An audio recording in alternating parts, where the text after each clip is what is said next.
नमस्कार, मैं मेहुल व्यास मयूर जानी ऑफिशियल में आपका स्वागत करता हूं। अभी जो बात करनी है उसका थंब तो आपने देख ही लिया होगा कि जो बिहार है वहां पे सैनिटरी पैड पर विवाद, यानी वैसे जो भाजपा के आईटी सेल के जो लोग हैं उन्होंने फर्जी पोस्ट बना के बीजेपी ने जो उनका आईटी सेल जो करता रहता है व्हाट्सएप यूनिवर्सिटी पे झूठी खबरें फैलाना।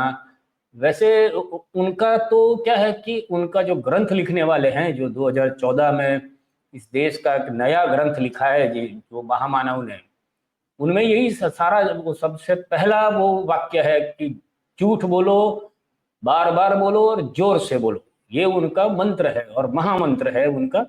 तो वो पूरा उनके पूरे पक्ष में छाया हुआ है कि वही उनका मुखपत्र है और उसी से वो लोग वो सब कुछ करते हैं, जो भी करते हैं झूठ करते हैं। और झूठ बोलना उनके रग रग में दौड़ता है। यानी सॉरी, उनकी रग में तो कुछ और दौड़ रहा था। मैं क्षमा चाहता हूँ उनकी। हाँ, अभी फिलहाल तो जो हमारे महामानव है वो अभी तो आज जब ये वीडियो शनिवार को शाम 7 बजे मैं रिकॉर्ड कर रहा हूँ, तब तो शायद अर्जेंटीना में वो डांस देख रहे हैं। ऐसे वीडियो आखिर में मैंने देखे। घाना में सम्मान प्राप्त किया, फिर जाके ट्रिनिडाद टोबैगो में जाके वहाँ पे क्रिकेट की बातें की और वहाँ के संसद में अंग्रेजी में पूरा भाषण दिया। और बहुत बहुत वो अभी बहुत व्यस्त है। उनके लिए अभी उनको ऐसा शायद पता चल गया है कि अभी देश में कोई समस्या नहीं है, तो चलिए भाई साहब घूम लेते हैं। शायद जो हमारे जो महामानव है उनकी एक ख्वाहिश भी है। और मैं तो मानता हूं कि इस विश्व में आज तक ऐसा कोई नेता नहीं हुआ होगा जिसके प्लेन से उतरते हुए इनके जितने वीडियो होंगे, इनके जितने कैमरा एंगल के साथ वीडियो होंगे, मुझे तो नहीं लगता। मैं तो मानता हूं कि किसी ऐसे बीजेपी वाले को जो गिनीज वर्ल्ड रिकॉर्ड है वहां पे वो वो अर्जी कर देनी चाहिए कि हमारे जो स्वघोषित महामानव नॉन बायोलॉजिकल जो पुरुष है उन्हें ये अवार्ड दिया जाना चाहिए कि सबसे ज्यादा। जो देखिए, प्लेन से उतरने वाले तो बहुत सारे होते हैं, बहुत सारे प्रधानमंत्री राष्ट्रपति प्लेन से उतरते होंगे, पर उस उतरने वाली घटना के जो अलग अलग एंगल से वीडियोस जो बनते हैं उसका एक विश्व रिकॉर्ड उन्होंने बनाया है। और शायद अगर उनके ध्यान में होगा कि किसी और ने बनाया है तो वो उसे तोड़ना चाहते हैं। तो उन्हें इस देश में जो हो रहा है उससे कोई मतलब है नहीं। तब बात पर आए तो उन्हें देखिए, मोदी जी क्या है कि उन्हें पता चल गया कि उन्होंने जाके बिहार में एक भाषण इंग्लिश में दे दिया वो ऑपरेशन सिंदूर के बाद, जो ट्रम्प चचा ने सीज फायर करवा दिया उसके बाद। तो वहां जाके उन्होंने पहले इंग्लिश में बोल दिया नहीं, वो तो ट्रम्प चचा के यानी ऑपरेशन सिंदूर के पहले बोला था वो, सॉरी, पहले जाके बोल दिया कि किसी को छोड़ा नहीं जाएगा, और पूरा इंग्लिश में पूरा बोल दिया। फिर उन्होंने ऑपरेशन सिंदूर किया। ऑपरेशन सिंदूर करने के बाद ट्रम्प चचा ने बोल दिया कि भाई बंद करो वरना मैं धंधा नहीं करूंगा आप दोनों के साथ। तो मोदी साहब का तो कोई ऐसा धंधा है नहीं, वो तो ऐसे ही बोलते, वो तो फकीर है। पर उनके दोस्तों के बहुत धंधे हैं। और उन दोस्तों को, ये दोस्तों की बहुत चिंता करते हैं। प्रजा की भले ही ना करते हो, पर वो एक बात उनकी बहुत अच्छी है कि वो उनके दोस्तों की बहुत चिंता करते हैं और दोस्तों के धंधे के लिए उनको घूमना भी पड़ता है। तो उन्होंने ट्रम्प चचा की बात मान ली। और वो चिंटू के पापा ने शीश पर भले बोले नहीं है, पर वो 2-3 बार बोल चुके कि भाई ऑपरेशन सिंदूर बंद नहीं हुआ है, वो चालू ही है, वगैरह वगैरह बोलते रहते हैं। वैसे आज तक को भारत की बहुत सारी प्रजा है जो उनको बहुत सीरियसली नहीं लेती है कि ठीक है ये तो इंसान बोलता रहता है, क्योंकि इतने सारे वीडियो सोशल मीडिया पे आ गए हैं कि ये कुछ भी बोलते हैं। ये ये पूछ सकते हैं अंतरिक्ष में अपने वो कैप्टन शुभांशु त्रिवेदी से कि आपने गाजर का हलवा था वो आपने खाया कि और अपने लोगों को खिलाया कि नहीं, ये भी पूछ सकते हैं। ये बहुत ही उनकी जो बातें हैं अभी, तो उनको ये पता चल गया होगा शायद कि बिहार में, क्योंकि वो अभी लहू दौड़ रहा है मेरे खून में, वो सब सिंदूर दौड़ रहा है, वो सब बोलने के बावजूद बिहार में मामला जमा नहीं। तो मोदी साहब ने तो सोच लिया होगा कि अभी ये बिहार जाने का कोई मतलब बनता नहीं, क्योंकि वहां जाते हैं इतनी इतनी जोरों शोरों से भाषण करते हैं, पर वहाँ की प्रजा जो है वो साला अपना जुमला पकड़ लेती है, वो झांसे में नहीं आ रही है। तो फिर उन्होंने और उनके जो है उनकी जो वो टोली है, जो उनकी जो देश को लूटने के लिए या सॉरी देश को चलाने के लिए जो काम कर रही है, तो उन्होंने सोचा कि बिहार में ये तो होगा नहीं, जुमलों से तो बात चलेगी नहीं, बहुत सारा अभी तो बोल भी नहीं सकते कि कितने दूं, 1 करोड़ वो कुछ था, जैसे कि उनकी खुद की जागीर है, जागीरदार है और उनके खुद के जेब से पैसे दे रहे थे, वैसे उन्होंने बिहार में पिछले चुनाव में दिए थे भाषण कि मैं बिहार को इतना करोड़ रुपया विकास के लिए देता हूं, बोलिए आप बताइए। यानी ये जो पैसे दिए वो हमारे भारत सरकार के, और भारत सरकार के यानी हमारे और आपके जो टैक्स पेयर हैं उनके पैसे थे। उसे इस तरह से यानी जाहिर मंच से इस तरह से बोलना एक प्रधानमंत्री को शोभा नहीं देता। जैसे वो अपने वहां एक छोटा सा वो कॉर्पोरेटर होता है, वो जो कॉर्पोरेशन से ग्रांट मिलती है उसमें से अपने नाम का वो उसको बाकड़ा बोलते हैं या वो रखता है, तो कितना खराब लगता है कि यार तेरा इसमें एक पैसा नहीं है, तू जीता है लोगों को मूर्ख बना के, और अभी तू हमारे पैसों का वहां रखता है और उसके ऊपर अपना नाम लगा रहा है। अरे भाई, कोई मंदिर में भी ऐसे नहीं लगाने देते हैं, अगर मंदिर में जाके भी कोई तख्ती लगानी हो तो उसमें भी पैसे जाते हैं, तो ये तो उसमें भी कुछ नहीं किया है उन्होंने। पर ठीक है, तो मोदी साहब का मोटे तौर पर मुझे ऐसा लग रहा है, ये शायद मेरा विश्लेषण है कि मोदी साहब को लगा कि बिहार अब हाथ में से जा रहा है, तो बिहार को जीतने के लिए उन्होंने फिर, उनके पास तो बहुत सारे शस्त्र अस्त्र और सरंजाम है, तो सरकारी तंत्र सारे उनके पास है, तो उन्होंने वहां पे वोटबंदी का प्लान बना दिया। अभी ऐसा कह रहे हैं कि बिहार में जिस तरह से वो वेरिफिकेशन शुरू किया है चुनाव आयोग ने, तो उसके चलते तकरीबन 20 से 25% जो बिहारी है, जो बिहार के ही हैं, जो भारतीय ही है, वो अपना मत का अधिकार नहीं, यानी मत नहीं दे पाएंगे, वो अधिकार का उपयोग नहीं कर पाएंगे, क्योंकि ये सिस्टम इस तरह से ऐसे कागज मांग रही है कि हाँ हो सकता है, अगर क्योंकि ये यूटर्न सरकार है, जो मोदी सरकार है वो यूटर्न सरकार है, अगर ज्यादा विरोध होता है तो ये कहीं से भी मुड़ जाते हैं। तो वो जैसे दिल्ली में रेखा गुप्ता जी मुड़ गई एकदम से, तो अगर ये मुड़ जाए मोदी सरकार और चुनाव आयोग को बोले कि ठीक है अभी हारना है तो हारना है, पर ऐसे हो तो शायद बिहार में फेयर चुनाव हो, तो हारने ही वाले हैं ऐसा लग रहा है। पर ये भी हुआ तो अगर चुनाव आयोग की जो कार्यवाही चल रही है, तो तकरीबन 20% से आसपास के तो लोग अपना वोट नहीं दे पाएंगे। तो ये तो हो गई वोटबंदी की। तो इन सब जो चल रहा है उसमें अभी इनके पास कोई कुछ बचा नहीं था, तो उनके हाथ में एक मुद्दा दे दिया कांग्रेस ने, राहुल गांधी की फोटो वाला एक बॉक्स जिसके अंदर सैनिटरी पैड, और वो सब महिलाओं को, तकरीबन 5 लाख महिलाओं को बांटना था। अभी ये जो खबर उन्होंने देखी कल प्रेस कॉन्फ्रेंस की, के जो अध्यक्ष हैं कांग्रेस के, उन्होंने बाकायदा प्रेस कॉन्फ्रेंस करके बताया कि महिला कांग्रेस की ओर से 5 लाख महिलाओं को ये सैनिटरी पैड देने की हमारी योजना है। तो फिर इतना ही था, और बस आईटी सेल वाले ने अपने जो गंदी जो सोच होती है, जो जिसमें मानवता और ये सब आता नहीं है, वो जितने भी अच्छे शब्द होते हैं वो ये भाजपा आईटी सेल के पास है ही नहीं। वो कुछ भी आप समझ लीजिए कि जो भी अच्छी बात है वो उनकी डिक्शनरी में ही नहीं है, क्योंकि वो यही सब करते हैं। तो उन्होंने इसको पूरा खबर को फर्जी बनाया, फर्जी बना के पूरा हो हल्ला किया। तो पहले सबसे पहले इस बात में मैं आपको, ये जो वहां के अध्यक्ष ने जो कल प्रेस कॉन्फ्रेंस की थी, तो उनकी प्रेस कॉन्फ्रेंस के हर एक महिलाओं के लिए ये प्रेस कॉन्फ्रेंस आज मैं शनिवार को ये रिकॉर्ड कर रहा हूँ, ये शुक्रवार की बताई जा रही है, मुझे जितनी जानकारी है, उसके आगे की भी हो सकती है, पर ये प्रेस कॉन्फ्रेंस बाकायदा बिहार प्रदेश कांग्रेस कमेटी ने की थी।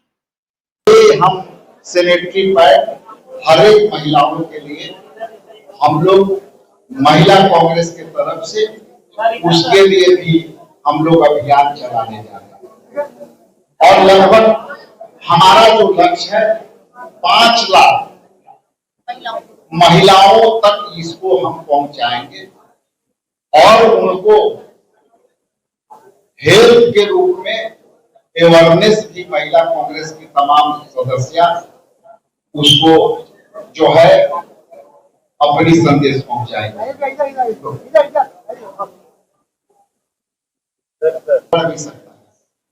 ठीक है, तो इन्हीं शब्दों के साथ आप सबका बहुत बहुत धन्यवाद। पोस्ट पटवाया जाएगा 3 महिलाओं को। हाँ बिल्कुल, इसमें लिखा है मुफ्त वितरण। मुफ्त मिलेगा। ठीक है, थैंक यू। तो ये जो थी वो तो बाकायदा अनाउंसमेंट हुई, ये महिला कांग्रेस 5 लाख महिलाओं को ये सैनिटरी पैड देंगी, जिसके बॉक्स के ऊपर राहुल गांधी जी की फोटो है। अब इसे देख के ये खुराफाती जो बीजेपी आईटी सेल के लोग हैं, उन्होंने अपना गंदा दिमाग दौड़ाना शुरू किया कि किस तरह से बिहार की महिलाओं के मन को मैला किया जाए, उनके अंदर झूठी खबरें फैलाई जाए। तो उन्होंने सबसे पहले जो एक पोस्ट सामने आई, ये भाई साहब है ऋषि बागरी। नहीं, नाम ऋषि जैसा है पर उनके अंदर कौन से गुण है वो तो मोदी साहब जाने। पर उन्होंने एक पोस्ट किया, ये आज की ही पोस्ट है।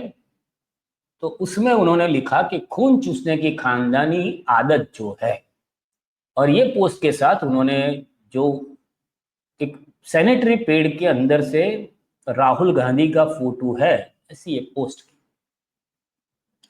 या तकरीबन 3:45 बजे के आसपास, आज 5 तारीख को। तो इनकी पोस्ट के साथ ही विवाद शुरू हुआ। तो उनको जवाब देने के लिए तुरंत पोस्ट किया गया कि खून तो भाई साहब अब तुम्हारा निकालेगा पुलिस थाने में, सॉरी, खून तो अब तुम्हारा निकलेगा पुलिस थाने में। भाजपा के दफ्तर में बैठकर सैनिटरी पैड के फर्जी वीडियो बनाकर जो घटिया झूठ फैलाने की नापाक साजिश तुम लोगों ने रची है, उसका करारा जवाब मिलेगा। ये जो ऋषि महाराज जो है, उन्होंने जो पोस्ट किया उसके ऊपर ये उनका रिएक्शन था। अभी ये उन्होंने इसमें जो लिखा है कि भाजपा के दफ्तर में बैठकर फर्जी वीडियो बनाकर, तो वो कौन सा फर्जी वीडियो था वो भी मैं आपको दिखा देता हूं कि ये फर्जी वीडियो भाजपा की, बाहर कवर तक तो ठीक था। ये देखिए, ये वीडियो में जो ऊपर हमने फेक लिख दिया है, क्योंकि ये वीडियो को फेक तरीके से इसमें ये झूठा प्रोपेगेंडा फैलाने के लिए बनाया गया है। राहुल जी, बाहर कवर तक तो ठीक था, लेकिन ये आप अंदर क्या कर रहे हैं, ये तो गलत है राहुल जी। अब ये देखो, ये आप अंदर क्या कर रहे हैं। अब हम लोग इसको लगाए तो कैसे लगाए, आप अंदर तक जाएंगे क्या, अंदर जाके क्या करेंगे राहुल जी। बाहर कवर पर तक तो ठीक था, चलो समझ में आया, आप महिला सम्मान की बात कर रहे हैं, लेकिन ये आप अंदर अपना फोटो क्यों चिपकाए हैं राहुल जी। अब हम लोग इसको डालेंगे तो आप अंदर क्या करेंगे, छी छी छी छी, थू थू थू थू, तो मुझे शर्म आ रही है। आप अंदर जाके क्या करेंगे। इसीलिए कहा था राहुल जी, शादी कर लेते तो आपको आज ये दिन ना देखना पड़ता। ये देखो आप अंदर क्या कर रहे हो। उत्साह में ये वीडियो बनाने वाले ने बोल दिया कि राहुल जी अब शादी कर लीजिए। तो बेचारे ने भूल गया कि उनके जो महामानव है, जो उनके पापा है, वो शादी करके भी कमा रहे हैं। वो भूल गए होंगे बेचारे। वो स्क्रिप्ट राइटिंग में थोड़ा उत्साह होता है उन लोगों का, क्योंकि बहुत जल्दी से फटाफट वो ये झूठा वीडियो बनाना था। तो फिर थोड़ा आगे से इसीलिए कहा था राहुल जी, शादी कर लेते तो आपको आज ये दिन ना देखना पड़ता। ये देखो आप अंदर क्या कर रहे हो राहुल जी, बताओ अभी मैं कैसे करूं, मुझे शर्म आती है, ये सब मैं नहीं कर सकती राहुल जी। यहाँ तक ठीक था, यहाँ क्या कर रहे हैं आप, बताओ। ओह माय गॉड, मैं तो लुट गई, बर्बाद हो गई, मैं लुट गई, हाय दैया, मेरी इज्जत लुट गई। तो भाई साहब इस तरह से इन्होंने वीडियो बनाया। अभी ये जो मामला चल रहा था, तो जैसे ही वो मैंने आपको बताया कि सामने से भी पुलिस जो एफआईआर की धमकी दी गई, और एफआईआर हुई भी है। तो उस पे जो मोहम्मद जुबैर जो है, जो फैक्ट पे फैक्ट चेक करते रहते हैं, उनकी भी एक पोस्ट आई कि वो ऋषि महाराज ने जो पोस्ट की थी, उसके बाद जो उनको मिली धमकी कि भाई हम इसका जब पुलिस थाने में आकर बात कीजिए, वहां पे हम लहू निकालते हैं, आपका खून निकालते हैं, आपके शरीर में जो आपकी नसों में गर्मा गर्म गंदगी जो बहती है उसे हम निकालते हैं। तो भाई साहब ने फिर अपनी जो ट्वीट थी वो डिलीट कर दी है। ऐसा मोहम्मद जुबैर की ये पोस्ट है कि BJP IT cell member deleting that tweet after getting called out. तो यानी बोला होगा, ऊपर से भी आया होगा कि भाई ये मामला गंभीर हो रहा है, तो उन लोगों ने हटा दिया। दूसरे भी लोगों ने इस बात को, यानी फेक न्यूज है कि इस तरह सा कोई घटना है ही नहीं कि सैनिटरी पैड के अंदर से राहुल गांधी का फोटो निकलेगा। ये बहुत ही यानी फेक खबरें इन्होंने बहुत उलूल झुलूल में बनाई होगी और फिर वो बैकफायर हो गई, तो उन्होंने सब डिलीट कर दी। तो अभी सच बात क्या है? तो इसकी सच बात यह है कि जो इसमें सुप्रिया श्रीनेत जी है, उन्होंने इस पे वीडियो बना के पोस्ट किया है। तो उनका ये जो पहले मैं वो उनका बयान बाद में आपको सुनाता हूँ, पहले वो जो वीडियो, इसमें सच क्या है और झूठ क्या है। ये जो एक तरफ से आप देख रहे हैं, जो भाजपा वालों ने बनाया फेक वीडियो है।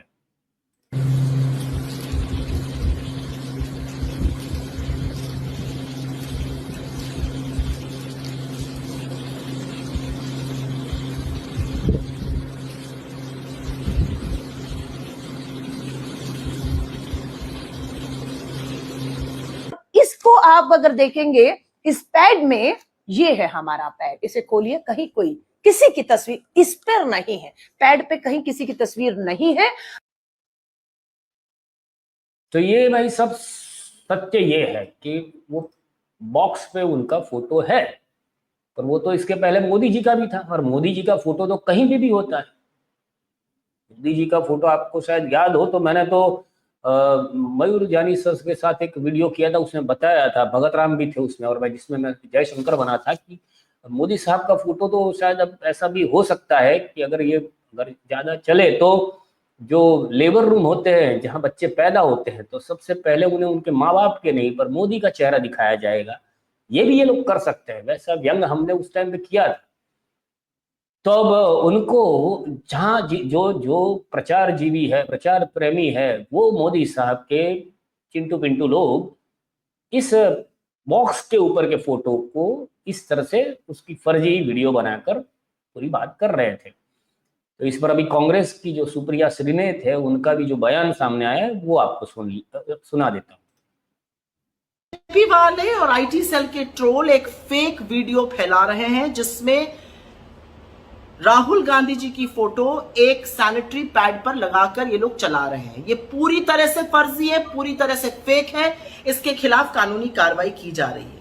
लेकिन अपनी नफरत में इतने गिर चुके हैं ये भाजपाई, इतने गलीज हैं, इतने निकृष्ट हो चुके हैं ये लोग कि ये बहनों को अगर सुरक्षित सैनिटरी पैड्स मिल जाए पीरियड्स के दौरान, उससे भी इनको दिक्कत है और उसमें भी फेक न्यूज फैलाने में बाज नहीं आ रहे हैं। अरे भाई, लड़कियों को अगर सैनिटरी पैड्स मिलेंगे तो वो स्वस्थ रहेंगी, जो रिप्रोडक्टिव ऑर्गन्स में इंफेक्शन होता है वो कम होगा, उनके स्वास्थ्य लाभ में ये कारगर होगा। 1/4 इस देश में ऐसी महिलाएं हैं जिनको पीरियड्स के वक्त उचित स्वच्छ साफ सैनिटरी ऑप्शंस नहीं मिलते हैं, और कितनी ही औरतों की इस देश में रिप्रोडक्टिव इंफेक्शन से, सर्वाइकल कैंसर जैसी चीजों से मृत्यु होती है। और इसीलिए तो शायद बीजेपी ने भी मोदी जी की फोटो सैनिटरी पैड के पैकेट पर छापकर बांटे थे। तो राहुल गांधी जी की फोटो अगर सैनिटरी पैड के पैकेट्स पर छप रही तो इतना क्यों बौखला रहे हैं भाजपाई? क्या ये नहीं चाहते कि हमारी बहनों के पास सुरक्षित पैड्स पहुंचे? क्या ये नहीं चाहते कि हमारी बहनों की उम्र बढ़े? क्या ये नहीं चाहते कि लड़कियों को स्वच्छ साफ ऑप्शंस मिले? उसमें भी आप ऐसा कर रहे हैं। आपके घर में बहन बेटियां नहीं है क्या? सड़ चुके हैं आप लोग, और सड़ चुकी है आपकी मानसिकता। जो फेक वीडियो राहुल गांधी जी की फोटो के साथ सैनिटरी पैड पर फैलाया जा रहा है, उसका तो खामियाजा आपको भुगतना पड़ेगा, क्योंकि कानूनी कार्रवाई तो होगी। तो जी भाई साहब, अभी कांग्रेस तो लड़ लेने के मूड में है कि कानूनी कार्यवाही तो होगी, करेंगे। पता नहीं इन चिंटू बिंटू को क्या होगा, ये कानून उनको क्या सजा देगी। वो तो अभी ऐसा है कि ऊपर वाला अगर न्याय करे तो ठीक है, वरना तो सारा सिस्टम ही इस तरह से है। अभी एक वीडियो देखा कि ये जो सब एक मंदिर के अंदर पुजारी एक दूसरे को मार रहे हैं, कहीं पे कुछ चल रहा है। तो बिहार में ये चल रहा है। बिहार में तो लोग बोलेंगे वाह मोदी जी वाह, और अगर कोई नहीं बोलेगा तो मोदी जी खुद बोल देंगे कि वाह मोदी जी वाह। तो बस आज इस विषय पर इतना ही। अगर इस पर आपके कोई विचार है तो आप कमेंट करके अवश्य बताइए। अगर ये वीडियो पसंद आया हो तो कमेंट कीजिए, हमेशा की भांति लाइक का बटन भी दबा दीजिए। मैं ये इसका ज़्यादातर वीडियो का जो बैकहैंड देखता हूँ कि जहाँ से यूट्यूब का एनालिटिक्स होता है, उसमें देखता हूँ कि बहुत सारे व्यूअर्स ऐसे होते हैं जो जो नए होते हैं पर वो नॉन सब्सक्राइबर होते हैं। यानी समझ लीजिए कि अगर 100 लोग ये वीडियो देखते हैं तो 100 में से 30-35% वो लोग होते हैं जो इस चैनल के, इस जो परिवार है मयूर जानी ऑफिशियल का, उसके सदस्य हैं। पर तकरीबन 60 से 70% लोग ऐसे आते हैं जो जो पहली बार ये वीडियो देख रहे होते हैं। तो भाई साहब, आप लोगों से विनती है कि आप भी ये सब्सक्राइब का बटन दबा दें और इस बड़े से परिवार का, क्योंकि एक वैचारिक परिवार जो बन रहा है उसके आप सदस्य बने। बाकी आप अपना जो कुछ अच्छा, जो संडे है तो वो संडे एंजॉय करें। भारत माता की जय।